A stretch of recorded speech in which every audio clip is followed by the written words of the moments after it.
그러면은 우리는 지금 해야 될 거는 오히려 이 저가일 때 주식수를 조금씩 더 늘려가는 방식이 더 맞을 수 있어요. 그렇다는 거는 우리가 환율에 포커스를 맞출 게 아니라 내가 투자하고 있는 그 종목 혹은 기업에 더 포커스를 맞춰서 더 반등을 시원하게 해줄지를 체크해 봐야겠죠.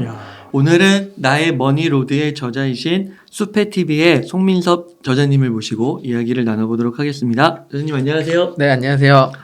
셀프 소개 한번 부탁드리겠습니다. 안녕하세요. 돈을 공부하는 남자 수페TV의 수페입니다. 제 채널에서는 이렇게 앞에 멘트를 드리는데요.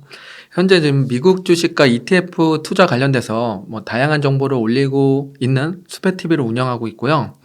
저는 채널에서 얼굴 없이 좀 영상을 올리다 보니까 얼굴 궁금해하시는 분들이 많았는데 지난번에 웅달책방에 나와서 맞아요. 얼굴 보고 반가워해 주셔서 너무 고마웠고요. 이번에 네. 감사합니다. 이번에 책을 또 내게 돼서 네. 또 만나뵙게 됐습니다. 아, 작가로서 다시 나왔습니다. 네. 그래서 지금은 이제 하시던 일 그만두시고 지금 이제 투자하시고 그 다음에 그 작가 책 쓰시고 또 이렇게 나눠주시고 그러니까 그게 이제 투자를 또 잘하셔가지고 그렇게 된 거잖아요. 좋아해서 이렇게 된 것 같아요.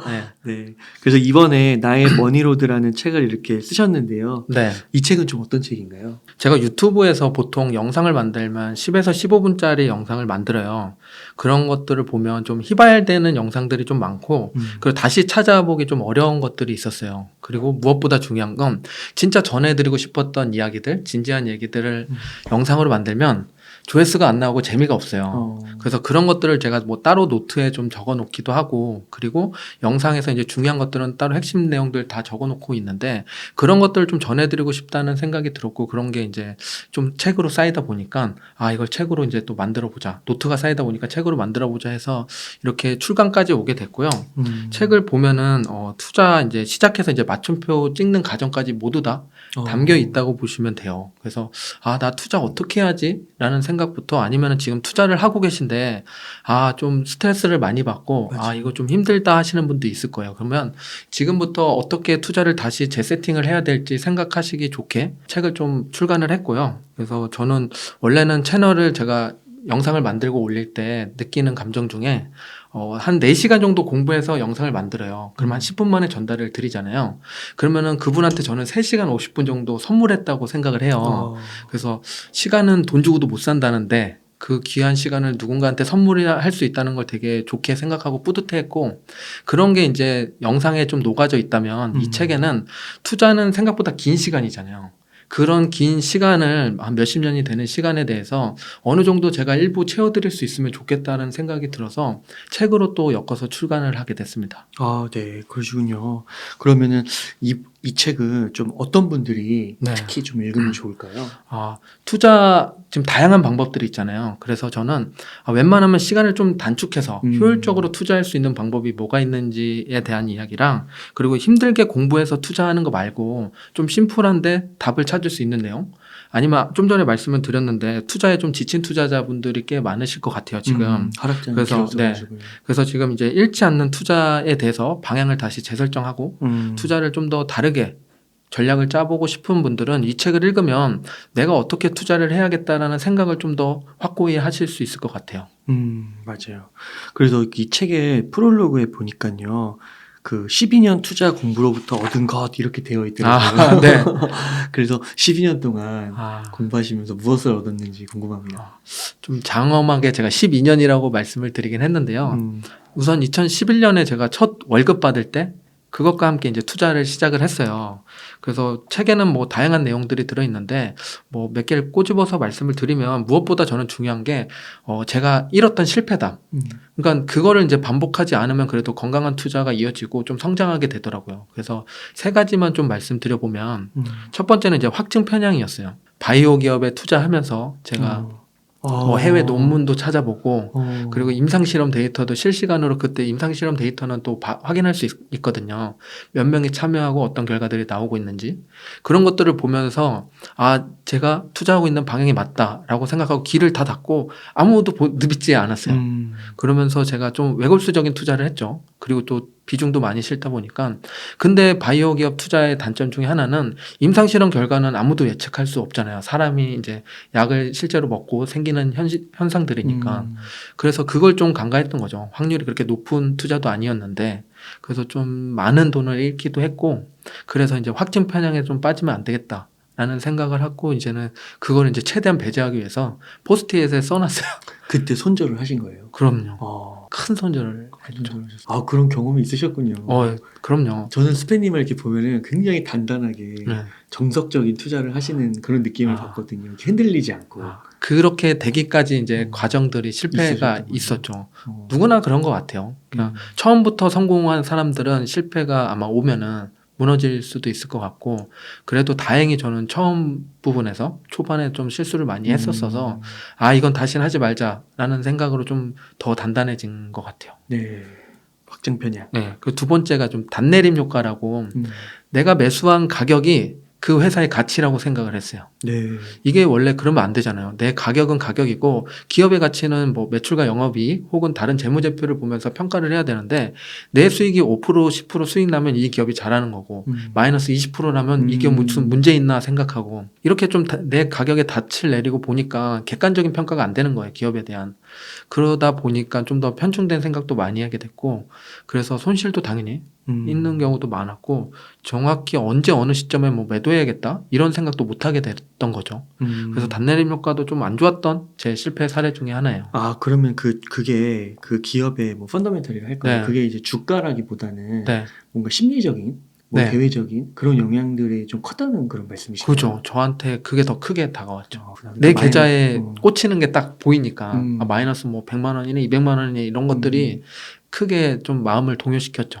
동요시키는데, 근데 기업은 문제가 없는 건데. 네, 그죠. 그럼 의사결정이 잘못되는 거군요. 네, 맞아요. 그 세 번째가 이제 손실 회피 편향인데, 누구나 아마 이런 심리는 다 있을 거예요. 내가 한 1,000만 원의 수익을 내는 것보다 한 300만 원 마이너스 나는 게 더 고통스럽게 느껴지는 경우들이 있어요. 저도 그랬고, 그러다 보니까 이게 나쁜 기업인데 내가 투자는 하고 있으니까 마이너스 20%인데 이거를 그냥 방치하는 경우도 있어요. 내가 매도하는 순간 손실을 확정 짓는 거니까.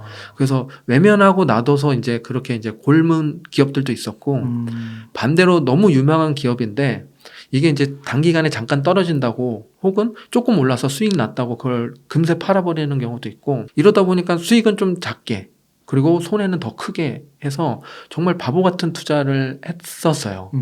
그래서 지금 말씀드린 게 세 가지인데, 요 세 가지만 좀 피해서 투자를 해도 심리적으로는 좀 더 멘탈을 관리하면서 단단한 투자를 할 수 있게 됐고, 이런 걸 피하고 투자하다 보니까 더 ETF에 포커스를 맞추게 된 것 같아요. 그러시군요. 그러면요, 수피님, 지금은 좀 어떤 주식에 좀 비중을 많이 두고 계세요? 저는 전에도 말씀드렸듯이 거의 그렇게 크게 달라지진 않아요. 투자 방식은 배당 성장 채권 원자재에서 제 기준에는 4412를 투자하고 있어요. 그런데 한 종목에는 10%가 넘지 않게 투자를 하고 있는데, 뭐 대표적으로 이제 10%를 채우는 그 종목들을 말씀드리면은 당연히 S&P 500이 들어가고 성장주에서, 그리고 배당에는 SCHED가 들어가요. 그리고 원자재 쪽에서는 금을 10% 채워놨어요. 금을 지금 보면 코로나 이후에 성장도 잘했고 지금 잘 견고하게 버텨주고 있거든요. 지금 주식이나 다른 것들은 많이 떨어졌음에도 불구하고 채권도 요즘에는 떨어졌잖아요. 주식과 채권이 같이 떨어진 경우가 드문데 지금이 그런 희귀한 상황에 놓여 있음에도 불구하고 다행히도 금에 투자를 해놨기 때문에 좀 상쇄되는 효과를 좀 볼 수 있었고, SCHD가 정말 다행스럽게도 배당주 가치주들이 성장을 해주면서 최근 1년 동안 수익률 치면은 거의 보합이에요. 0%인데. 진짜요? 네. 근데 S&P 500은 마이너스 15% 정도 하락을 했으니까 그래도 배당주로서 커버를 해준 거죠. 이거 SCHD 대단하네요. 네. 이렇게 성장 배당을 잘 배분해 놓으니까 마이너스긴 하지만 한 자릿수 때 마이너스라서 그래도 견고하게 내 계좌가 지켜지고 있구나라고 생각하고 있습니다. 배당 성장 채권 원자재. 그걸 4411로 투자하고 계신 거죠? 그렇구나. 그러면은 이제 배당에는 SCHD가 있는 거고 성장에는 S&P 500이 S&P 500을 성장으로 잡으신 거군요. 그죠. 그리고 나스닥도 좀 들어갈 수도 있네요. 나스닥백도 포함되는데 그건 10%가 안 채워져 있어서. 이 중에서 또 10%가 안 채워져 있고. 그렇군요. 그럼 이렇게 전체적으로 이렇게 포트폴리오를 꾸리셨을 때 지금 하락장이 좀 길어지고 있잖아요. 요즘 어떠세요? 요즘엔 당연히 힘든 장이죠. 누구나 뭐 플러스인 사람은 없을 거고. 그런데 저는 당연히 장기적으로 보면 S&P 500이 과거 10년 동안 어느 기간에 투자해도 수익 냈듯이 100년 동안 봤을 때 어느 기간에 투자해도 그 기간만 채우면은 수익이 났거든요. 그런 걸 보면 장기적으로 보면은 무조건 올라갈 수밖에 없다고 생각을 해요. 미국이 G2에서 내려오지 않는 이상, G1에서 내려오지 않는 이상, 그러면은 우리는 지금 해야 될 거는 오히려 이 저가일 때 주식수를 조금씩 더 늘려가는 방식이 더 맞을 수 있어요. 작년에는 우리가 상승장, 코로나 이후에는 그래도 한 1년에서 1년 반 정도는 상승장이었잖아요. 그때 열심히 투자했다면 좀 힘든 말일 수는 있는데 이렇게 하락했을 때도 매수를 원래 해야 돼요. 올라갈 때는 매수하고 내려갈 때 매수 못하면 단가만 높아져 있는 상태잖아요. 앞으로 좀 더 떨어질 수 있더라도 지금은 오히려 거품이 껴있는 시기는 아니에요. 그렇다는 거는 투자하기에는 매력적인 순간이 온 거죠. 그래서 저는 꾸준히 매수를 하고 있습니다. 그럼 여기서 좀 궁금한 게, 아까 4411이라고 했잖아요. 네. 그럼 이게 이제 어느 순간 되면 비율이 좀 바뀌잖아요. 네. 그래서 그걸 리밸런싱이라고 하나요? 네, 맞아요. 그거는 얼마에 주기로 하세요? 저는 1년에 한 번 1월에 해요. 작년에 이제 성장주가 많이 올랐어요. 그래서 성장주를 빼다가 배당에 넣은 거고, 쉽게 얘기하면 S&P 500을 좀 빼다가 SCHD에 넣었죠. 그때는 SCHD가 작년에 제가 말씀드릴 때는 그렇게 드라마틱한 상승을 만들어내지 못했어요. 나스닥 100이랑 이런 친구들이 올라갔지. 근데 다행히도 지금 보면 그 넣은 친구가 더 많이 올라갔고 S&P 500이 떨어졌고, 이 상태면 아마 내년 1월에는 이제 배당주에서 빼서 성장주로 다시 맞춰주겠죠. 4412로 맞추기 위해서. 그런 작업들을 이제 매년 주기적으로 합니다. 야, 그러면은 계속 매달 한 번씩만 하면은 별로 진짜 신경 쓸 것도 없고 에너지도 별로 그쵸. 안 들겠네요. 그게 이제 매년 이렇게 요것만 신경 쓰면은, 직장 다니시는 분들은 내가 매달 넣을 날짜를 정해 놓던가, 아니면은 그래도 뭐 기준에서 뭐 20일 이동평균선이나 뭐 기술적 분석을 좀 보시면서 어느 시점에 오면 한 달에 한 번씩 산다. 그러면은 1년에 한 13번만 신경 쓰면 돼요. 달에 한 번씩이랑, 그리고 1월 달에 리밸런싱 할 때. 그러면은 투자에 대한 스트레스를 그렇게 많이 받진 않으실 거예요. 우선 포트폴리오를 만들어 놓은다면. 그러면 지금 같은 상황에서요. 네. 이제 투자를 매달 이렇게 하는 거예요. 네. 그런데 좀 환율이 네. 약간 이제 이거 S&P 500하고 이제 SCH 미국 주식이다 보니까 환율을 좀 생각하게 되잖아요. 네. 물론 1,400원 좀 내려왔긴 하지만 그래도 지금 이걸 원화로 달러를 바꿔가지고 투자를 하는 게 맞는 걸까? 어떻게 생각하세요? 맞아요. 그런 고민 하실 수 있어요. 저도 맨날 고민하고. 근데 결론은 똑같았어요. 환율이 오르던 내리던 내가 투자하려는 그 원칙은 지킨다. 왜냐면 지금 최근 한 달을 또 보면 환율이 많이 내려왔잖아요. 한 5% 내려왔어요. 그러면 반대로 S&P 500이나 나스닥 100을 보면 오히려 10에서 15% 반등이 좀 더 나왔단 말이죠. 최근 한 달을 보면. 그러면은 내가 이거 환율 높아서 못 샀으면은 오히려 마이너스 5%인 거예요. 샀으면 플러스 5% 더 수익이 났던 거고. 환율보다는 환율의 변동폭이 길어봐야 한 25% 등락폭이에요. 높아봐야 보통. 그러면은 주가의 변동성은 그거보다 더 크단 말이죠.